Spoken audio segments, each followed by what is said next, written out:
दोस्तों नमस्कार आदाब। मैं राजू राइन, आप देख रहे हैं भारत की आवाज़। दिल्ली जंतर मंतर पर जिस तरह से छात्रों को पीटा गया, आप इस तस्वीर में देखिए। एक प्रशासन के हाथों में नुकीली कांटी लगी हुई एक डंडा जो है, वहाँ पर छात्र मौजूद, उसको पकड़ने का काम किया। अब समझिए कि हमारे देश के जो प्रशासन है, दिल्ली पुलिस है, उसके हाथों में इतना ख़तरनाक ये हथियार और हमारे ही देश के छात्रों को पीटने के लिए लाया गया था। सवाल ये है कि जो दिल्ली जंतर मंतर पे छात्र हैं, क्या वो हमारे देश के नागरिक नहीं हैं? इसलिए सवाल है कि जिस तरह से ये तस्वीर में नुकीली कांटी डंडा में देखने को मिला है, ये बेरहमी से पीटने का जो प्लान था और पीटा भी गया, कई तस्वीर मैंने आपके सामने पेश किया। तो चलिए बात करते हैं। खगड़िया और रहीमपुर के पूर्व मुखिया हैं संजय यादव जी, और वरिष्ठ नेता भी हैं, हमेशा अपने बेबाक अंदाज से जाने जाते हैं और सामाजिक समस्या पे बात हमेशा अपना रखने का काम करते हैं। सर स्वागत है। जिस तरह से आपने बर्बरता देखे होंगे कि छात्रों को अपनी मांगों को लेकर प्रदर्शन कर रहे थे, लेकिन गृह मंत्री अमित शाह और नरेंद्र मोदी उनकी एक बात भी नहीं सुनी, बल्कि अभी तक जो है आश्वासन भी कुछ नहीं मिला है। बहुत बहुत स्वागत है आपका भी।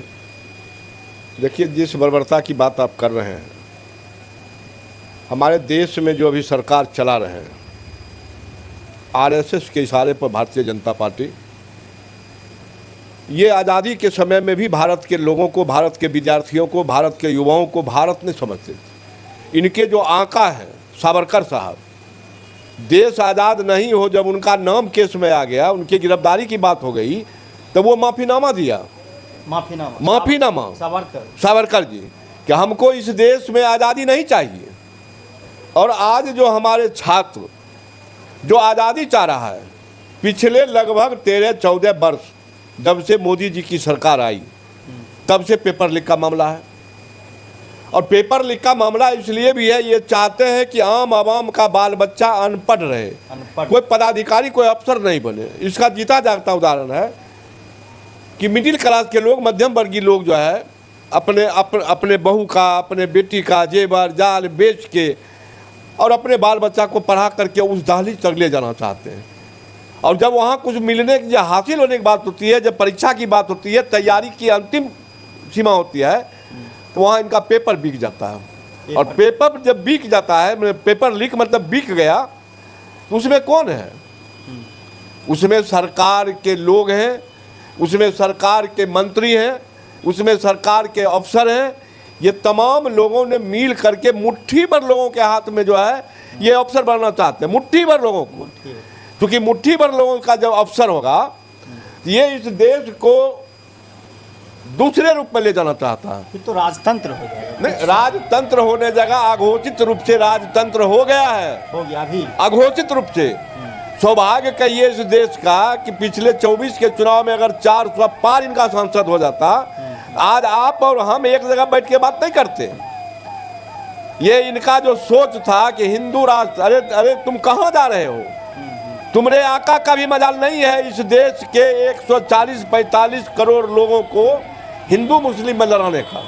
तुम्हारे चाल को हिंदू मुसलमान के भाई समझ गया, लेकिन इसके मन में है कि राजतंत्र। तो राजतंत्र, तो आपने सुना होगा कि सोनम वांगचुक अपना भूख हड़ताल ख़त्म कर दिए हैं और 26 और 27 दिन हड़ताल अनशन जारी है, लेकिन धर्मेंद्र प्रधान के तरफ से अभी तक कोई जो है खबर सूचना नहीं आई है। क्या कहें? नहीं, सोनम वांगचुक को मैं बधाई देता हूँ इस देश की ओर से, और इस मुद्दा पर उन्होंने अनशन समाप्त किया।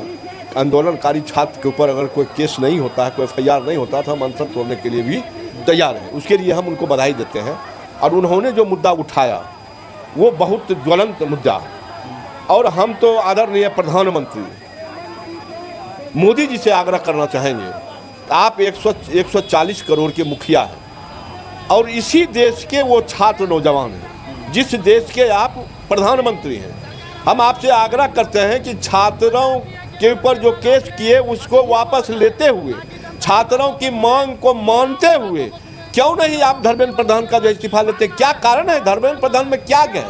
अगर आप इस्तीफा नहीं लेते तो हम समझेंगे कि धर्मेंद्र प्रधान के माध्यम से ही ये जो नीट जो अथी होता है, क्या कहते हैं, जो पेपर लीक, इसके माध्यम से आपके सरकार तक पैसा पहुंचता है। तो हम आदरणीय प्रधानमंत्री से आग्रह करना चाहते हैं कि छात्रों की मांग को मानते हुए आप अविलंब धर्मेंद्र प्रधान को जो है मंत्री पद से हटा। एक धर्मेंद्र प्रधान को बचाने के लिए लाखों करोड़ों जो छात्र हैं, आप उसको सड़क पर लाने का काम किया। क्यों? आखिर धर्मेंद्र प्रधान में ऐसा क्या बात है? ये लोकतंत्र है जहाँ पर एक से अधिक भी लोग, अगर एक भी है तो उनकी भी मांग सुननी चाहिए, लेकिन एक से नहीं, एक नहीं, यहाँ करोड़ों छात्र आपसे मांग कर रहे हैं, तो आखिर आप उनकी बातों को क्यों नहीं सुन रहे हैं? क्या कारण है? एक लोगों के लिए करोड़ों